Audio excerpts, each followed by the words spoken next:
Hello YouTube, and we are back with another video.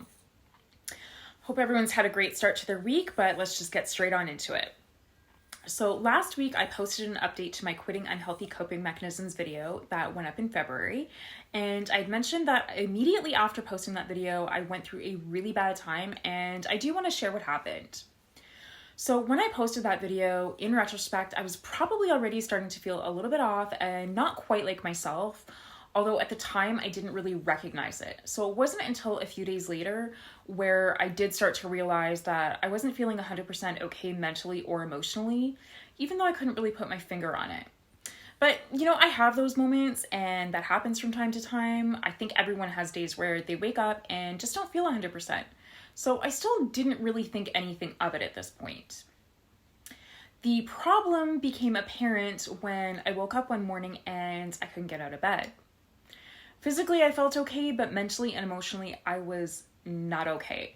I literally had to force myself out of bed just to let my dog out and feed my animals, and it's hard to explain, but that felt like the mental equivalent of running a mile on no sleep. Just getting out of bed to do the absolute bare minimum, take care of my animals, was mentally draining and emotionally exhausting. So I would get up just to feed them or let my dog out, and then I would crawl right back into bed. But not only could I not get out of bed, I was also going through these fits of sobbing that would come and go every hour or so. And when I wasn't crying, I was feeling just the worst anxiety. And I don't even know that I'd call it anxiety. I just felt like everything was off and nothing was right. And that scared me because I felt powerless to do anything about it. Like, how do you fix everything and nothing at the same time? So I spent that day in bed crying. And I spent the following day in bed crying, and the day after that, and the day after that. By the fourth or fifth day, I started feeling a little bit better, maybe 10%, enough to where I could get out of bed, eat something, take a shower, try to be somewhat of a human being. But then the day after that, I was right back in bed crying, and the day after that. Now, looking back, I now know what was going on. I was clearly in a very deep, dark depression. And this went on for a couple of weeks. I'd have a few really bad days where I wouldn't get out of bed and would just spend the day in bed crying. And then one, maybe two okay-ish days where I'd at least get out of bed and try to take care of myself at least. But this went on for a couple weeks until one day I woke up and things had gone from bad to worse overnight. Not only could I not get out of bed, not only was I still crying, but at this point I was also having thoughts of suicide. And it was weird because it was like the switch somehow flipped overnight. I went to bed in this depression, sure, but I woke up with thoughts seemingly out of nowhere. I don't know, maybe my brain was just sick of dealing with the weeks of incapacitating depression. I don't know.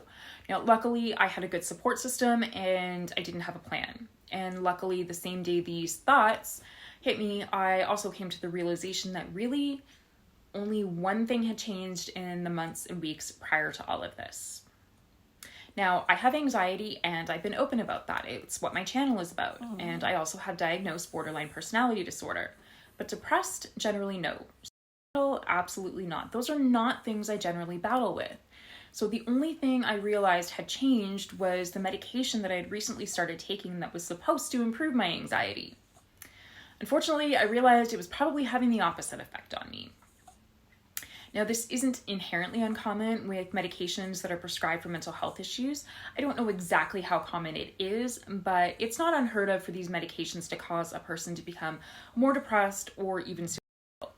Now, luckily, I had this realization before it became too late, and a quick Google search and conversation with someone I know in pharmacy confirmed that the medication was likely to blame for the mental state that I was in.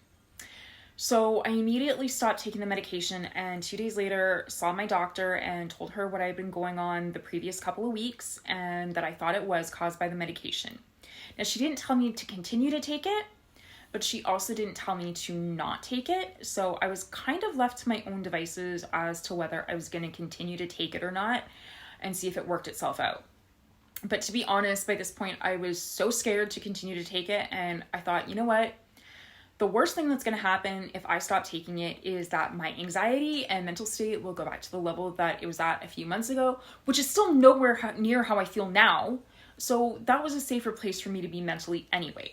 So I stopped taking the medication right then and there.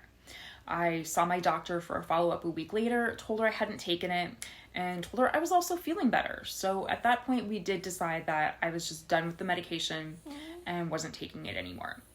And I haven't taken it since.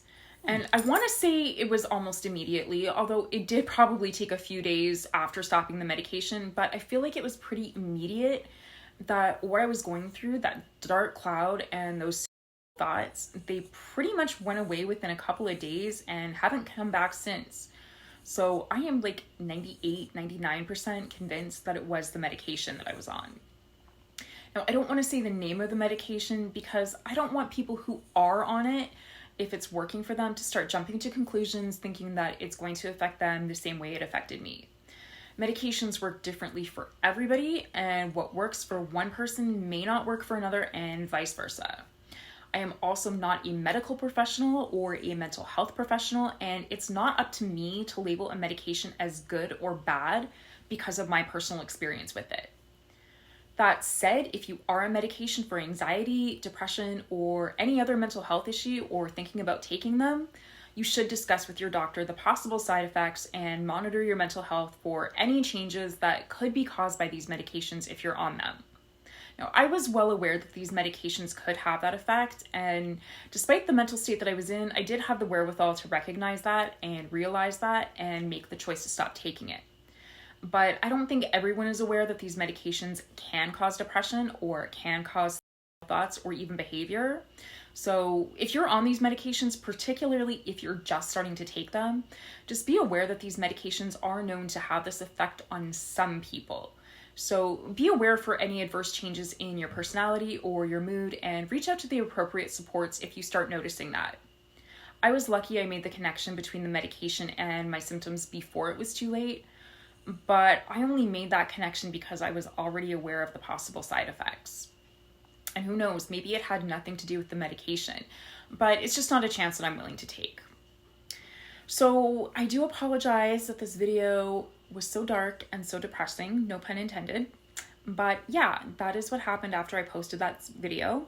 That is what I went through. And that's why there was such a gap between the quitting unhealthy coping mechanisms video and the update video. I was in no frame of mind to concern myself with trying to eliminate those coping mechanisms. I was barely coping as it was. But I am feeling better now and have since been able to try to eliminate those coping mechanisms from my mental health toolkit, and am now 17 days alcohol-free and 16 days smoke-free.